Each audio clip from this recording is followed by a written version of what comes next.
ये कामधेनु का शुद्ध दुग्ध है और पास में ही बड़े सजाए हुए पात्र में चावल का धोवन रखा हुआ है।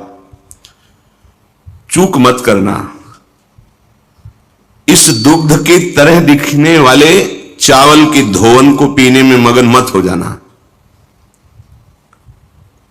तय बालक नहीं भर्यो शयानक, काहे कृष्ण भजत नहीं नीके, अतिव सुमिष्ट तजीव सुरभिन पय, मन बंधत तंदुल जल फीके।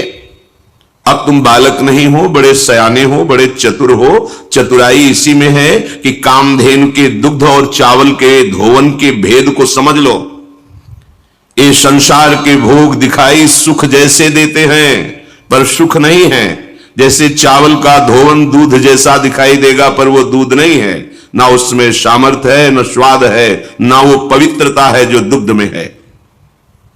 ऐसे ही प्रभु के चरणों का आश्रय, आश्रित होकर नाम जपना, लीला गुण श्रवण करना, कथन करना, सेवा करना, धर्म से चलना, ये कामधेनु का दुग्ध है।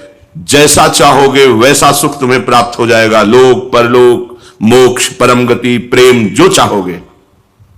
पर बचना होगा चावल की धोवन से। एक जैसा ही दिखाई देता है।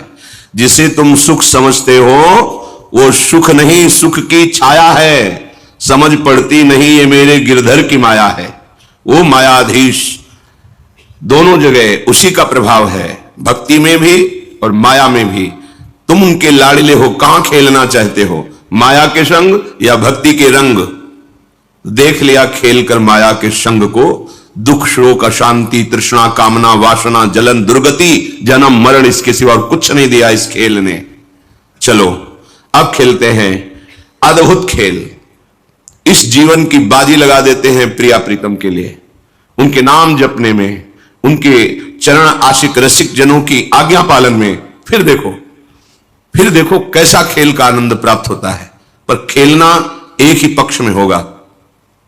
यह खेल ऐसा नहीं है कि बैलेंस बना के चलो, खूब मनमानी भोग भोगो और तुम्हें भगवत प्राप्ति भी हो जाए।